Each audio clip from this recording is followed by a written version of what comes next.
Hi there, I'm Mike Gales for Everlasting Nutrition, and welcome to our little video series on proper boxing technique.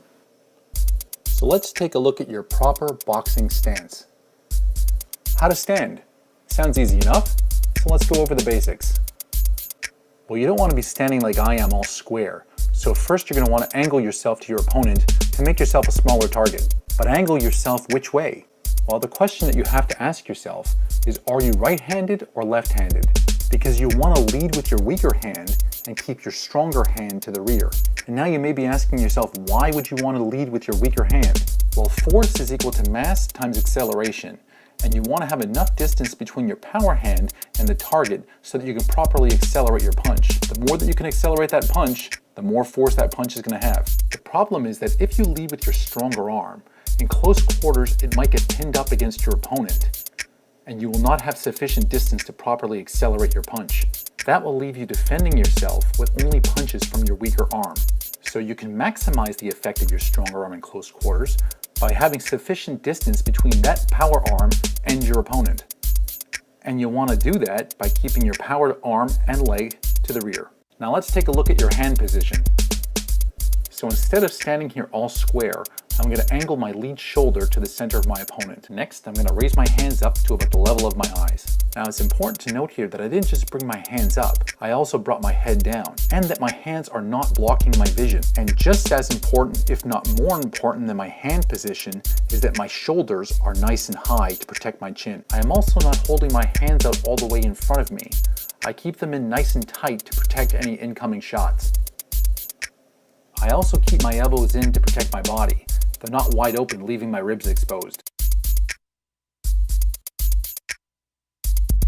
Now here you see me from the side view. Nice, comfortable, and compact in my boxing stance. So why do some boxers keep their lead hand low? Well, there are pros and cons to doing this. As for the pros, there is less shoulder fatigue, better body coverage, and an unhindered view.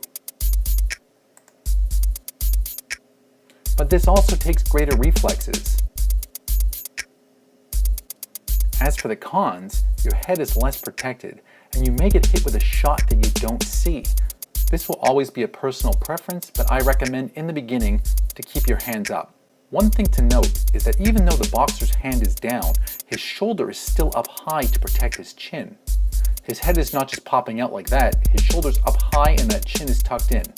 You'll see from the side view that his face is still quite well protected even though his hand is down. Let's take a look at your foot position.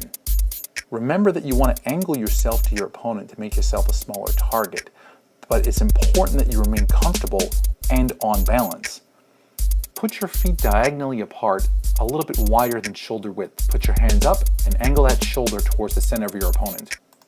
One mistake that beginners often make when trying to angle themselves to their opponent is that their feet are in a straight line. That will leave you vulnerable to being knocked off balance. So avoid having your feet in a straight line so that you don't easily get knocked over. Remember to keep your feet diagonally apart, a little bit wider than shoulder width. One last little thing. I'm going to keep my rear heel up, and we'll get to why I'm going to do that in just a moment. So here we are from the side view again, nice and compact in our boxing stance, feet diagonally apart, and my rear heel is up. Great, so now you're comfortable with your boxing stance, but you don't want to just sit there and be a punching bag. You, my friend, are going to need to move.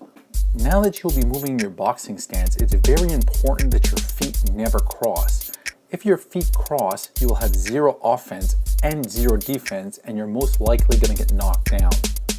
So to ensure that your feet don't cross, we're going to move in a very specific manner.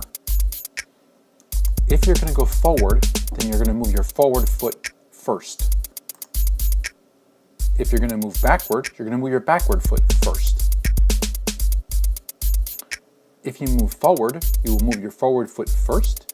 If you move backwards, you will move your back foot first. The same thing when moving laterally side to side. If you're going to the right, move your right foot first. If you're going to the left, move your left foot first. So let's have a quick recap. Keep your hands up, keep your shoulders up, keep your chin down, and most importantly, keep your eyes up and keep your eyes on what you're doing. Having a good boxing stance will give you a biomechanical advantage to having good punching power.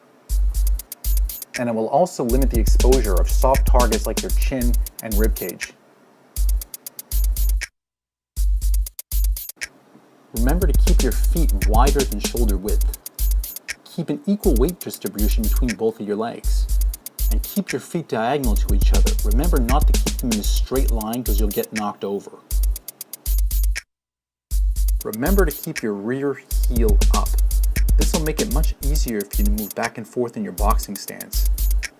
And it will also make it much easier for you to transfer your weight to deliver hard punches, which we'll get to in the next couple of videos. Angle your lead shoulder and your lead leg towards your opponent and protect yourself at all times. This has been Mike Gales for Everlast Nutrition. And if you like these videos, then click below to like or subscribe. And thanks for tuning in.